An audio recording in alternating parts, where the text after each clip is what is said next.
live stream.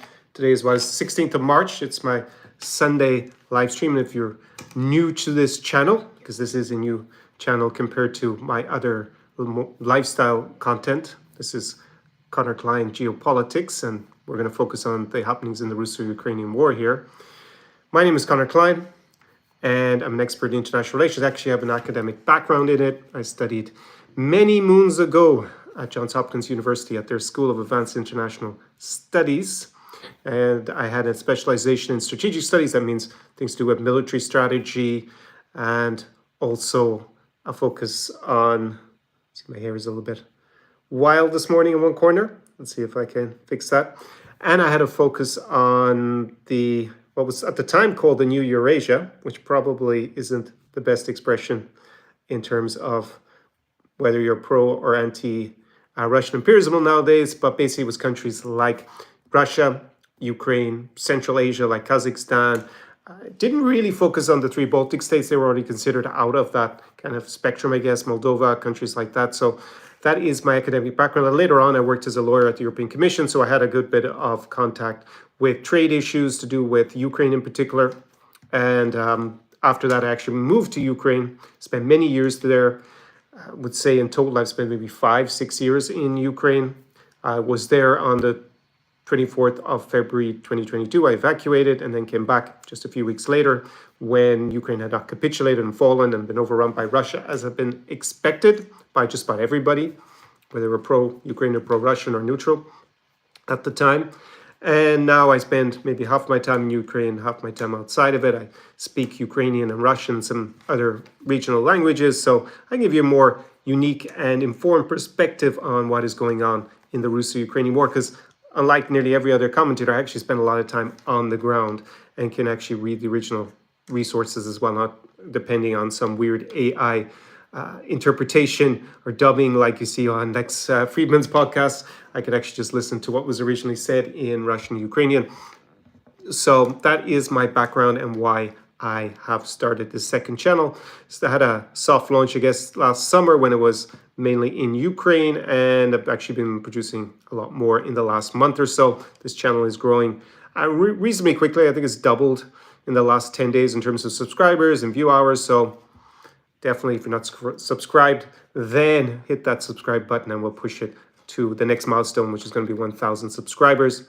And this is my almost weekly live stream where I can answer your questions. It's Q&A, so write your questions in the comment section. Also, if you're watching a replay, write them there and I will come back to you and do my best to answer your questions. So it has been another action-packed week in the Russo-Ukrainian war, both on the battlefield and on the political side. We had overtures for a ceasefire. Volodymyr Zelensky, the Ukrainian president, basically outlined that Ukraine would accept a ceasefire if, and it's a big if, Russia would do the same. And they also requested that there be a POW exchange and that Russia returns the children that they abducted from Ukraine with the invasion. I think that's estimated by the UN at least 30,000 Ukrainian children, but it's estimated to be a lot more depending on the resources you look at. But I would think there is almost no chance that Russia would agree in that terms. So what they actually came back with instead is increased demands. They basically want to achieve the goals that they set out before the 2022 invasion in 2021, when they basically want not only for Ukraine to capitulate to Russia and agree to its terms, which include like regime change in Kyiv. I mean, they use words like denazification, but that's basically what it means. It means changing the government, installing a pro-Russian government. Demilitarization of Ukraine, so basically Ukraine would be defenseless against a future Russian invasion, presumably when Russia has rebuilt its armed forces and learned its mistakes from its botched invasion of 2022 when they tried to seize Kyiv and basically ultimately got their asses whipped on the outskirts of Kyiv and had to retreat. And they want the US to basically withdraw its military support from the countries that then border Russia and Ukraine. So countries like three Baltic states, Latvia, Lithuania, and Estonia would withdraw the troops out of there so that it would be basically easier for Russia to test Article 5 commitments in the region, also Poland or Central Europe. And that is something that Russia demanded in 2021. They actually sent a draft treaty to NATO to sign as a diktat before, when they were obviously preparing to invade Ukraine with that extended invasion of 2022, February, as it turned out.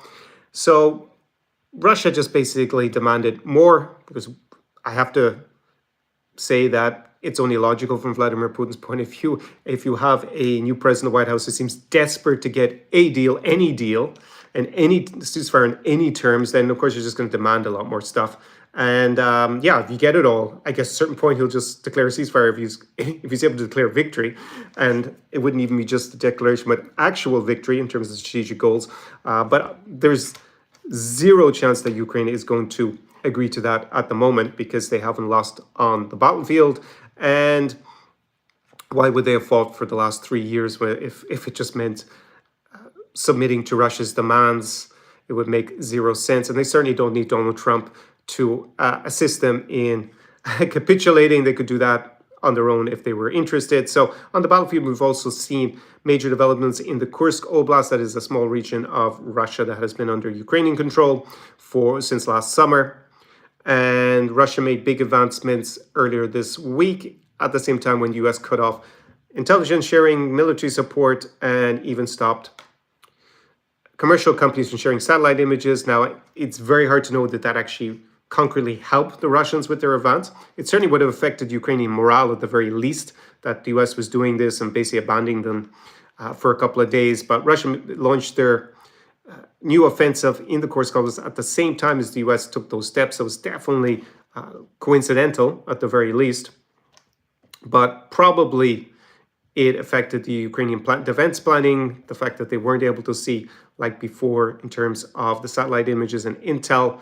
And I find it very hard to imagine the US didn't know that the Russians would launch that invasion, since they have such good intel. And if they actually didn't share that information, they definitely assisted Russia in seizing large parts of that small piece of territory. And it looks like Ukraine will probably withdraw out of it completely in the next few days. And they will lose that, I guess, bargaining chip for the negotiation. So Russia will be in a stronger position vis-a-vis Ukraine. And I don't know on what planet the current Trump administration is living, if they think by strengthening Russia's position that they're more likely to get a ceasefire. Russia's even less likely to agree a ceasefire. They're just going to make more demands.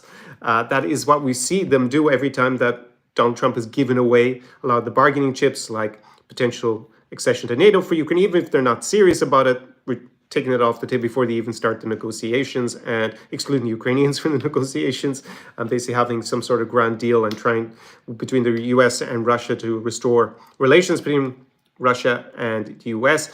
Doing all these things and looking pretty desperate for an immediate deal means that Russia is going to be in a stronger position, and the war will go on for longer. And US power and prestige has been really weakened by those steps. Many countries who are allies of the United States are now looking at alternatives to buying US military equipment. We saw Portugal state this publicly, their defense minister. Now Canada. This is obviously in the greater geopolitical changes that we've seen with the US constantly, the US president saying that Canada is going to be the 51st state. Obviously, he keeps taunting Greenland and Denmark that the US is going to take control of Greenland. And basically rhetoric that basically resembles what the Kremlin has been saying for the last decade or two, that they're entitled to have this sphere of influence. And at the same time, the US wants to withdraw from the world and basically become, I guess, reduce itself to a regional power in effect, and basically not care too much about what happens to Europe. And yeah, doesn't really, I don't really see how that helps them vis-a-vis China either, if they just make Russia stronger. It just looks like unless they're able to, because any attempt to peel away Russia from China may even provoke China into attacking Russia.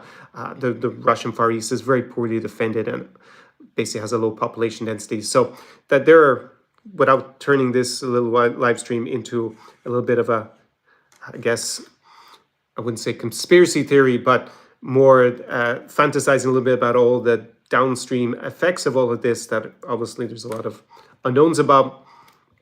US has, in the short term, undermined their own negotiating position in terms of getting to a ceasefire quickly. They would have needed to actually really back Ukraine and made the Russians believe that they could not win, and they would be better off to agree something now before their negotiation position gets weaker. But they've done the opposite, basically hoping that Ukraine would just capitulate.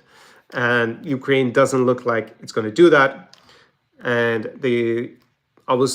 clearly the Trump administration wants to get rid of Zelensky, and one would assume they want a new leader in Ukraine that would be more pliant to both Washington and Moscow's demands, which would basically be capitulation. I can't see how they could have a real election ever in Ukraine in the foreseeable future where a pro-Russian candidate is going to get elected, but that's basically what one is led to believe by the constant attacks on Zelensky, calling him the dictator. Obviously, we had that big blowout in the Oval Office, that disgraceful departure from diplomatic decorum by J.D. Vance and Donald Trump. It just weakened the U.S., and we see that U.S. allies are starting to reconsider buying U.S. material. They have F-35s. Canada and Portugal are not. That was my last video, it was the last video on the channel.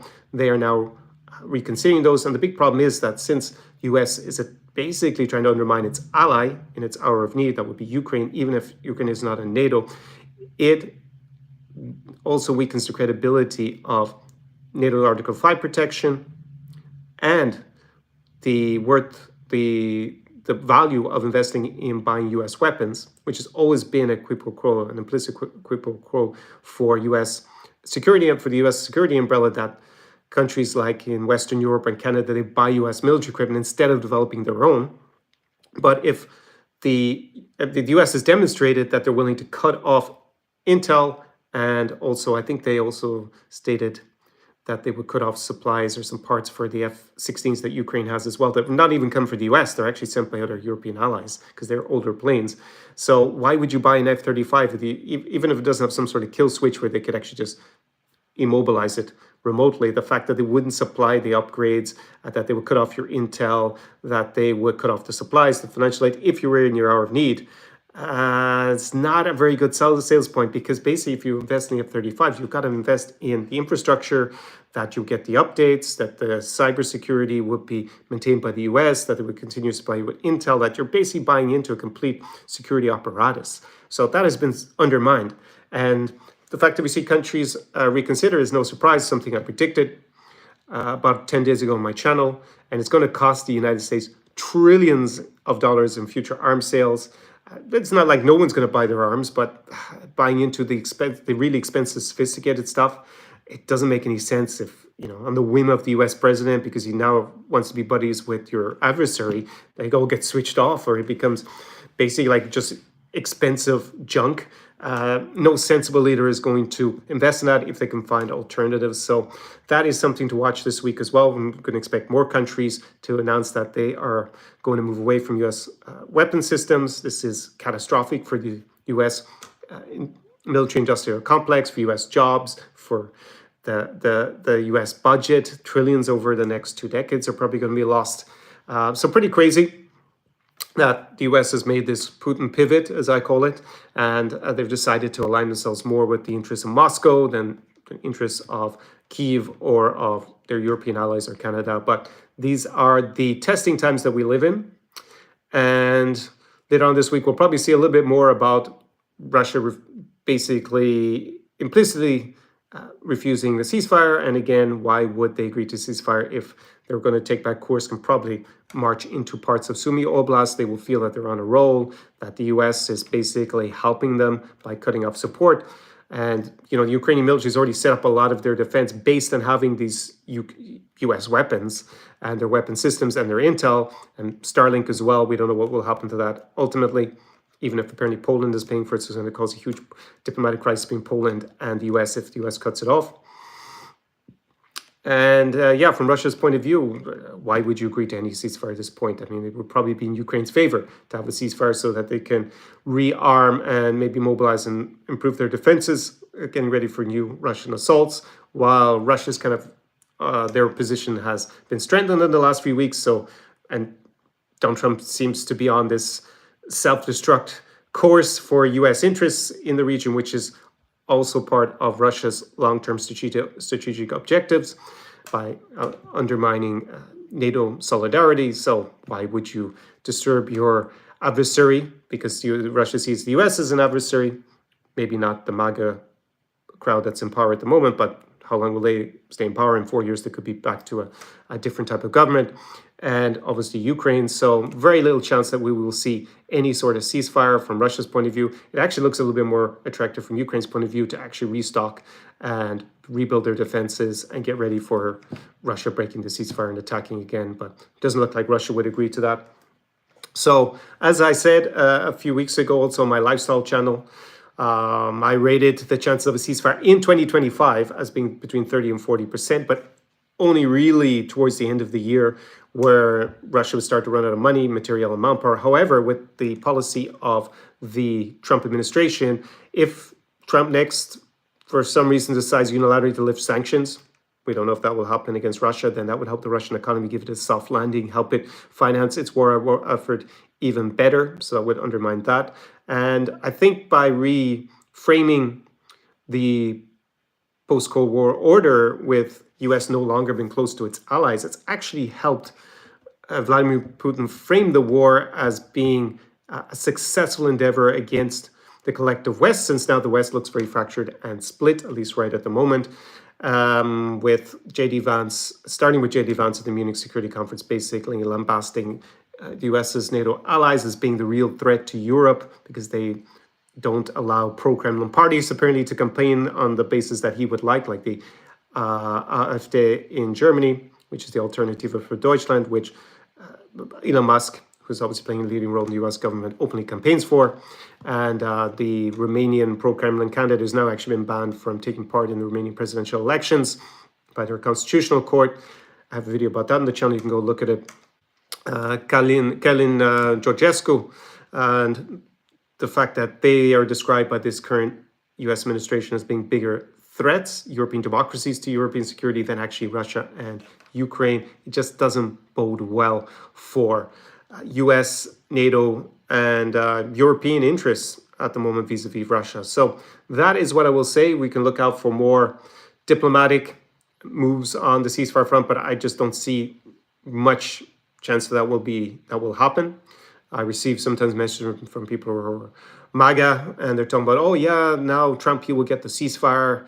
And it's just like, to me, it looks delusional, to be very frank, because they don't seem to understand that they are strengthening the negotiation position of Putin. And Putin has no interest in seeing this war stop unless it is in his interests. So now it looks more in his interest to keep it going than even 2 or 3 weeks ago.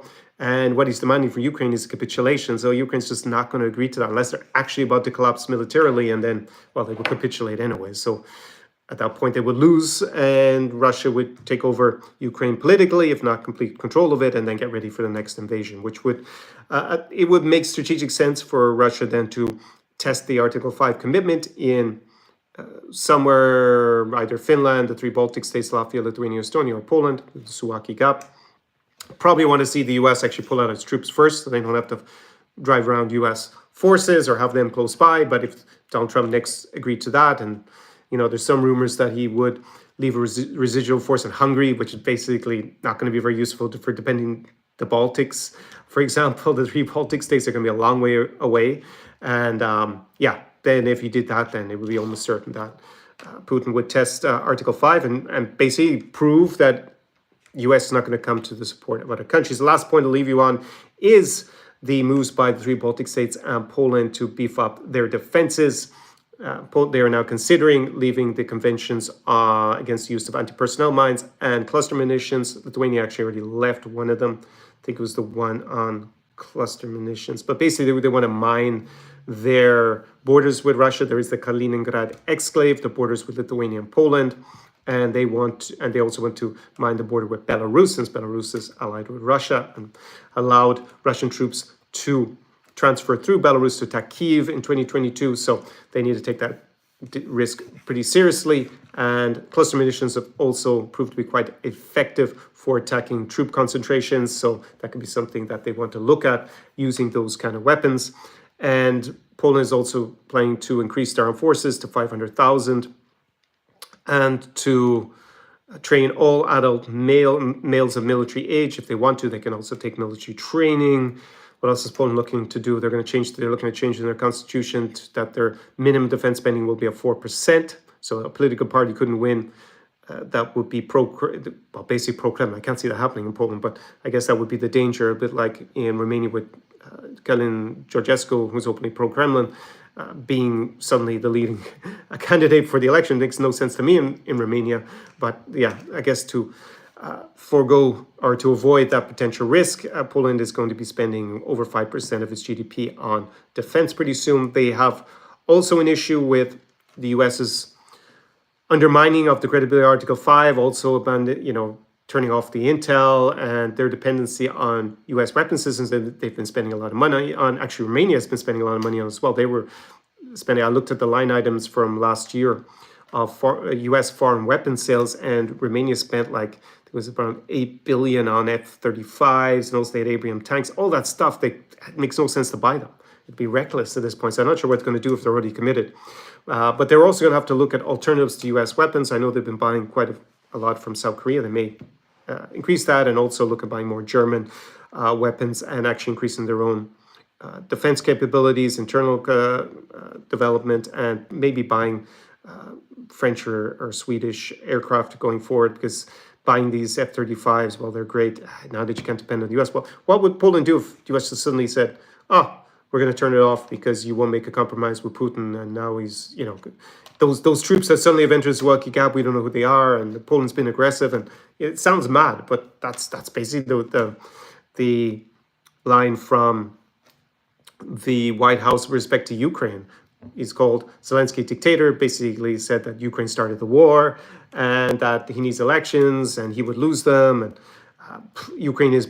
He was only saying 2 days ago the Ukrainian troops were all surrounded in Kursk when there's a border with Ukraine that they can just walk out of, obviously maybe under some attack, but they're definitely not surrounded. He's just making up stuff. So now that he set that precedent, there's no way that Poland responsibly can consider the US a reliable ally, and they will need to look at those different options. And the final thing is nuclear deterrence. It's also not credible anymore that the US would use its tactical or strategic nuclear weapons to defend its NATO allies like Poland or 3 Baltic states, or send troops or even conventional weapons. So the nuclear deterrence, they're going to have to look at alternatives. One is that the US stations its nuclear weapons in Poland. That is something I think the Polish President Duda has suggested in the last few days. I don't see that happening personally. I don't think the US will do that. And when they say they're not going to do that, then Poland has to look at getting nuclear umbrella from France and the UK. There are 2 other allies that have nuclear weapons. However, they only have strategic nuclear weapons and they don't have tactical nuclear weapons. So they can ask the French and the British to put their strategic nuclear weapons in Poland. However, it would make more sense for them to have their own conventional, they make more sense for Poland to have its own nuclear tactical weapons, and they will have to look at developing their own, leaving the non-proliferation treaty and actually having their own nuclear weapons program. It would make more sense to actually have either US, UK, or French nuclear weapons already stationed on Polish soil before they start that. But if they can't get that, they're going to have to, I guess, start it in secret and then at the last minute just leave the non-proliferation treaty.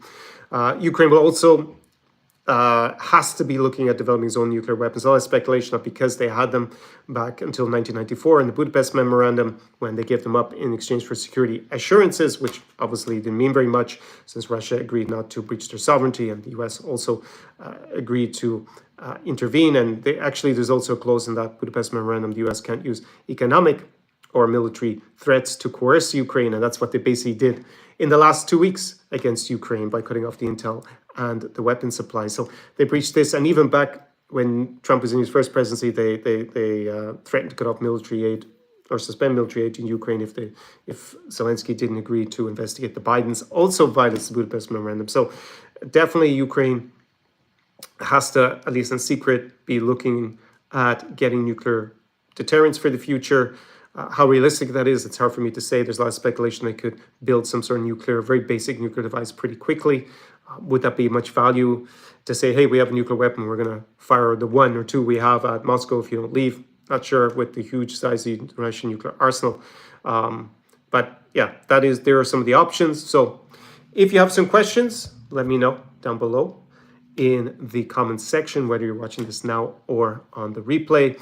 Going forward, I'll have, obviously, if you've been watching my content for the last while, you see that I make a video almost per day at the moment. So probably keep with that type of schedule. And lots going on the battlefield, and also with respect to the politics around the Russo-Ukrainian war. I expect that to continue. I do not expect this war to have a resolution in the next year. At this point, we may get to a ceasefire towards the end of the year, depending on how things plan out. I would like to think it's because Russia will basically not have solutions to its lack of manpower, money, and materiel by the end of the year. However, with the actions of the Trump administration, it looks more likely Russia will find solutions to those problems, and yeah, the danger is Ukraine will be in a very weak position by the end of the year. So I'm going to remain optimistic. I have let me show you my Slava Ukraini t-shirt on here, but we have to also look at things realistically, and this will be a very difficult year for the Ukrainians if the Trump administration continues in the same vein that it has started. And yeah, will probably drag out the war by many more years. I still believe ultimately, as long as Ukraine doesn't capitulate, they will eventually win. However, the cost is going to be massive. Already, there have been almost certainly over 1 million casualties in this war. So that's dead civilians or wounded civilians, dead combatants on both sides. Majority of those were fighting for Russia. But Ukraine has also lost an enormous amount of troops. Back in the first year of the war, I did back then the calculations probably around less than 30,000 killed in action for Ukraine, judging by the Russian-Ukrainian loss ratios, most likely ones, because Russia had been under attack for most of the war. However, now we're over 3 years, and the war has become more intense in 2024 and 2023 in terms of losses than back in 2022. So it's almost certainly over 100,000 dead on the Ukrainian side. Russian side, it's going to be multiples of that. If we just take the standard defense to offensive 3-to-1 loss ratio, then that would suggest 300,000. That's Russia's been mainly on the attack in this war, not entirely, but mainly. And they also have a higher tolerance for losses in general, because of the section of the population that they basically recruit from. They pay a lot of people who are poor a lot of money. They used the convicts at one point, but now, and they also mobilized 300,000. At the moment, it seems that most of them are kontraktniki, and they did have recruitment problems at the end of last year. They seem to have, the information we get is they seem to rectify some of those. However, because they just pumped up the salaries even higher. But at a certain point, they are going to be in economic difficulty, especially if they don't get a soft landing this year, and that will affect their ability to still recruit people while going to mobilization. But Trump and his foreign policy are undermining a lot of the Ukrainian strategy to undermine Russia on the economic and political front. So, yeah, not going to be optimistic for a timely conclusion of this war in Ukraine or even in Russia's favor. It's probably going to drag out, unfortunately, at this point for another few years before, as I said, as Ukraine doesn't capitulate, they will almost certainly win the war in the long run. The European allies will just have to ratchet up their defense spending and their support for Ukraine to prevent Ukrainian defeat, because that is what is in their strategic interest. And the final point, 3 years for the Baltic states and Poland. They have a vested interest in Ukraine not agreeing to any ceasefire, because they do not want Ukraine been seen to lose and Russia been emboldened, and then moving all those battle-hardened troops quickly to this region when Article 5 protections seem to have been undermined by the Trump administration. So that is in their interest. So they have a massive incentive to keep supporting Ukraine. Tim asked me, do you know much about the oil refining storage capacity Russia has left, and as much has been destroyed either way? My understanding is that while Ukraine has been successful in hitting it quite frequently, it's not that hard for Russia to actually rebuild the storage capacity. And while that does obviously hurt the Russian war effort, what would hurt it more, and maybe it's one additional point to make, is that on the bright side of Donald Trump's crazy economic pivot as well, by trying to sanction all of the US's trade allies and China, is that we'll probably see a global recession that will then depress the demand for oil and gas across the world and push down those prices, and that will affect the Russian capability to make money from selling those resources since they're so heavily dependent on. That will actually weaken the Russian war effort, but also weaken Ukraine's allies financially for support. So, there are pluses and minuses. I will take a look for more information about the oil refinery capacity and storage. But Ukraine has been consistently hitting those targets in Russia. It's a bit like the Battle of the Black Sea, where Ukraine basically took out so much of Russia's Black Sea fleet that they're basically pretty much irrelevant in the war at this point because they can't really operate. So that is something I'll look more into and maybe produce a video this week. Thank you, Tim, for your question. Come back to you with more information. So let me know if you have a final question before I round out this live stream on this Sunday, March 16th afternoon. You can see we have a little bit of sunshine behind us here. It's the end of winter, beginning of spring. So I don't see any other questions. So I'll leave you with Slava Ukraini, as it's on my t-shirt. Horom Slava, do Peremohi, and see you next Sunday for another live stream. Ciao, ciao.